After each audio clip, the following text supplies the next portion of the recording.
Ce programme vous est présenté en partenariat avec la Mutuelle Saint-Martin, la santé partagée.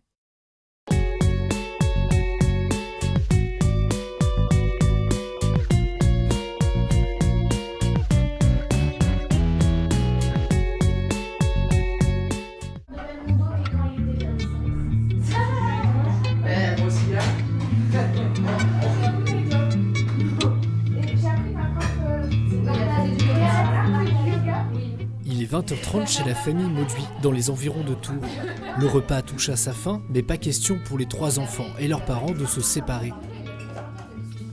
Ici, la fraternité en famille, c'est d'abord des moments de discussion et de convivialité autour d'une table. On a envie de passer du temps ensemble et on cherche les moyens de passer du temps ensemble.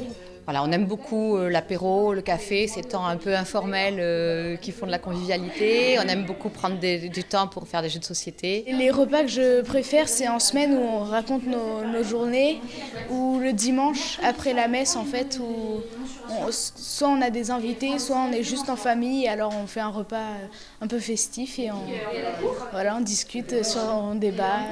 Voilà. Tu veux quoi comme gâteau? Comme ça? Un petit peu plus si c'est possible. Voilà, ouais, ça va, t'es gourmand toi. Liens naturels ne veulent pas forcément dire vie en fraternité. C'est possible ça. Le carême, c'est le partage.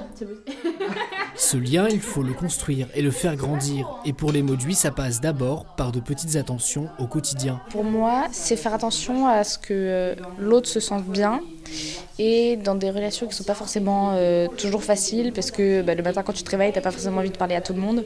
Faire un effort pour que quand même ça se passe bien. Et pour que ça soit agréable de vivre en famille, quoi. Ça fait quelques années que ça va mieux avec mes frères et sœurs parce que je suis plus trop dans l'âge où on se dispute tout le temps. Mais je suis passée par là, comme tout le monde. Si jamais on s'embrouille, j'essaie de pas laisser passer le temps pour aller les voir et discuter un peu. C'est pas forcément facile parce que ça veut dire rester humble et dire j'ai pas été cool. T'as pas été cool, mais j'ai pas été cool. La fraternité, c'est aussi être humble et reconnaître qu'on fait des erreurs comme tout le monde et qu'on n'est pas parfait, quoi. Et en toute humilité, pour Benoît, le papa, tout ça, c'est surtout grâce à sa femme. Je crois qu'on doit beaucoup à la présence d'Isabelle, qui est là, qui est très attentive à la qualité des relations. Et donc, même dans une relation qui est pas facile, elle va rechercher la qualité de l'échange ou la vérité de l'échange. Cette fraternité, ils veulent la partager avec tous dans leurs activités pastorales, mais aussi avec leurs connaissances, comme Claire, qui a invité une amie à passer une semaine de vacances en famille. Il y a une amie avec laquelle je parlais de temps en temps du vécu dans notre famille, quoi.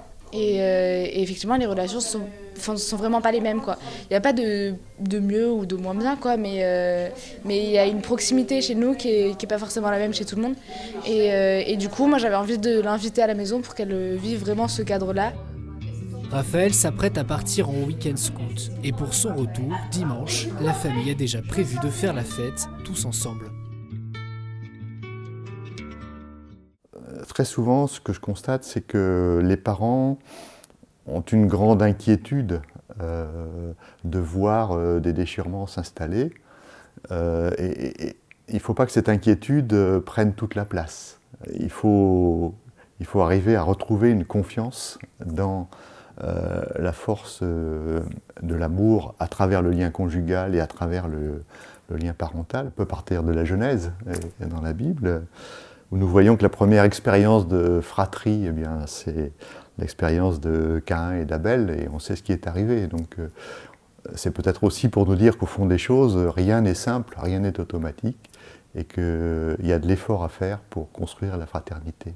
Il faut faire attention dans une famille, dans une fratrie, à laisser circuler la liberté pour que chacun puisse accomplir sa personne dans cette liberté, quoi. Une fraternité qui vit, c'est une fraternité qui finalement va donner fruit à travers la liberté des personnes qui s'y retrouvent. Ça se construit et on apprend dans la famille que c'est pas donné. Et qu'il peut y avoir des tiraillements, qu'il peut y avoir des personnalités différentes. Tout ça, l'enfant qui grandit dans la famille l'apprend peut-être même sans qu'on l'ait à lui apprendre, il le vit, quoi. Et s'il arrive à bien à construire sa personne dans cet environnement, qu'il sera alors capable aussi de construire des relations fraternelles au-delà de la famille. Et je crois que c'est important que les parents se rendent compte qu'ils sont deux. Et bien souvent, quand il y a une tension importante, chacun se demande ce qu'il a fait pour qu'on en arrive là. Et on a le risque d'oublier de s'ajuster entre parents. Or, il me semble que le meilleur remède à bien des tensions, y compris entre frères et sœurs, le meilleur remède, c'est quand même de constater que la relation de couple entre les parents fonctionne bien. Je ne dis pas qu'ils sont d'accord sur tout, on ne peut pas être d'accord sur tout, mais voilà, qu'ils sont en relation, qu'ils sont en communication et que les sujets vont être traités, quoi. Il peut y avoir des tensions tellement fortes qu'on a du mal à les exprimer et à en parler, mais les choses s'enveniment quand on n'en parle pas.